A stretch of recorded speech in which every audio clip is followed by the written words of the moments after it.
안녕하세요. 익명의 도시입니다. 비전공자의 통계 이해하기 두 번째 영상입니다.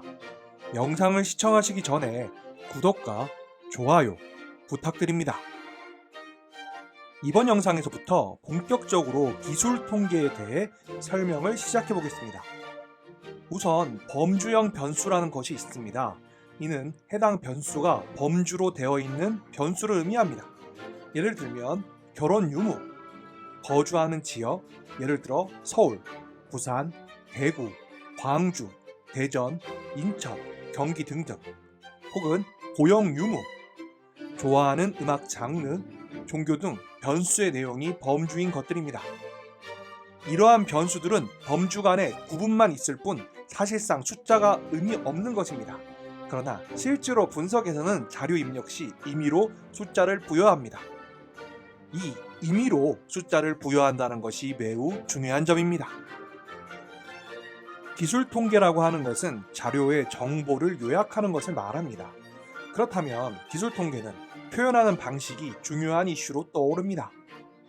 따라서 기술 통계는 보통 그래프나 표, 숫자로 구성되는데 기술 통계의 목적은 많은 정보를 왜곡하거나 손실하지 않고 자료를 더 단순하고 이해하기 쉬운 형태로 축소하는 것입니다.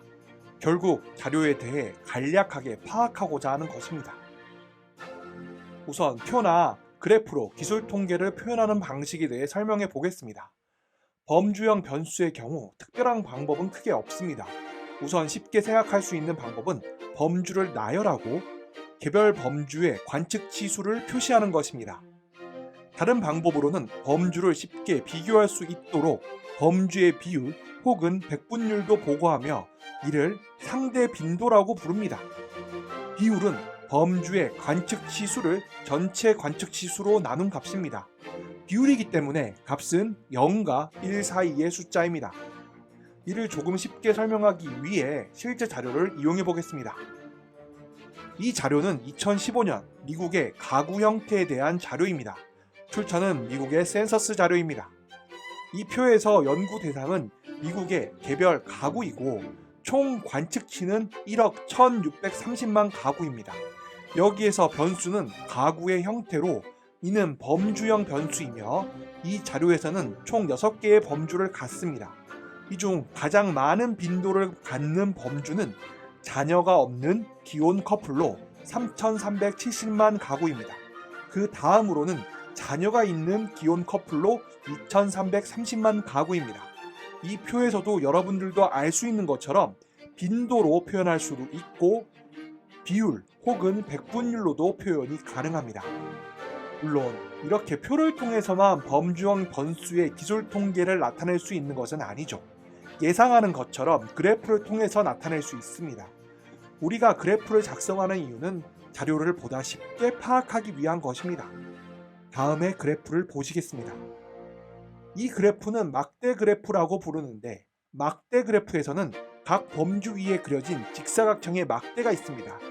막대 그래프에서 막대의 높이는 해당 범주의 빈도 혹은 상대 빈도를 나타내는데 이 막대 그래프에서는 상대 빈도인 비율이 표시되어 있습니다. 그리고 변수가 양적 변수가 아닌 범주형 변수이기 때문에 막대를 붙이지 않고 떨어뜨린 것입니다. 다시 말해서 변수인 가구의 형태는 명목 변수이기 때문에 막대들 사이에 특별한 자연적 순서는 없습니다. 지금까지는 범주형 변수의 기술 통계에 대해 이야기했다면 이번에는 양적 변수의 기술 통계에 대해 이야기해 보겠습니다. 양적 변수는 말 그대로 숫자로 표현되는 변수들입니다. 예를 들면 소득 혹은 연령 혹은 자동차의 주행거리와 같은 변수들이 해당됩니다. 이 표는 2015년 미국 50개 주의 강력 범죄율을 나열하고 있는데 이 비율은 인구 1만 명당 강력 범죄가 몇 건이 발생했는지를 나타낸 것입니다.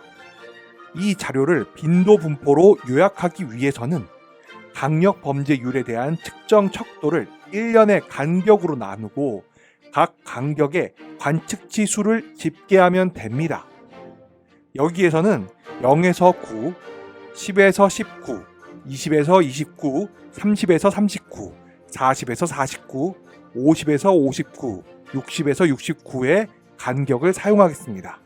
이 간격을 사용해서 다시 표를 작성해 보겠습니다. 앞에서 범주형 변수를 나타냈던 표에서처럼 빈도와 비율, 백분율을 나열했습니다. 물론 이렇게 되면 우리는 일부의 정보를 잃어버리게 됩니다. 그것이 무슨 말인가 하면 분명히 강력 범죄율은 양적인 변수이기 때문에 각 주의 강력 범죄율에 정확한 값이 존재하지만 구간 척도를 사용하여 정리하였기 때문에 우리는 자료의 일부 정보를 잃어버리게 됩니다. 그러나 이러한 손실을 대가로 변수를 조금 더 명확하게 파악할 수 있습니다. 다시 말해 미국 50개 주 전체의 대략적인 강력 범죄의 양상을 알 수 있겠지만 어떤 주의 강력 범죄율이 높은지 낮은지를 정확하게 알 수는 없습니다. 또한 빈도 분포에서의 값의 간격은 일반적으로 동일합니다. 여러분들도 표에서 본 것처럼 간격은 10입니다. 그리고 우리가 이러한 구간 척도를 사용할 때 주의해야 할 점이 있는데 반드시 변수에 가능한 모든 값이 포함되어야 한다는 것입니다. 그리고 변수의 어떤 값도 하나의 구간에만 포함되어 있어야 합니다. 다시 말해 구간이 서로 겹쳐서는 안 된다는 것입니다. 이제 이러한 구간 척도를 사용해서 양적 변수를 정리했다면 그래프로 표현해 볼 수 있습니다. 여기에서 우리는 히스토그램을 그리게 될 것인데 여러분들에게는 앞에서 설명했던 막대 그래프와 비슷해 보일 것입니다. 그런데 중요한 차이가 있습니다. 막대 그래프는 범주형 변수를 표현할 때 사용하기 때문에 막대 사이에 간격이 존재하는 반면 히스토그램은 양적 변수를 구간 척도를 이용해 표현하기 때문에 히스토그램의 막대는 서로 떨어져 있지 않습니다. 이 히스토그램은 앞의 자료를 사용해서 작성한 것인데 역시 보시는 것처럼 막대 사이에 간격이 없습니다. 각 구간에는 막대가 있으며 높이는 해당 구간 내의 관측 지수를 나타냅니다. 여기에서 생각해야 할 한 가지, 빈도 분포와 히스토그램에서 구간의 크기, 여기에서는 10이었는데 이 문제는 주로 상식의 문제입니다. 예를 들어 여기에서 간격이 10이 아니라 20 혹은 30이 되어버리면 너무 많은 정보가 손실됩니다. 반면 너무 많은 구간을 사용하면, 다시 말해 구간의 크기가 너무 작으면 간격이 좁아져 표시되는 정보를 소화하기 어렵고 히스토그램이 불규칙해져서 결과의 전체적인 패턴이 흐릿해질 수 있습니다.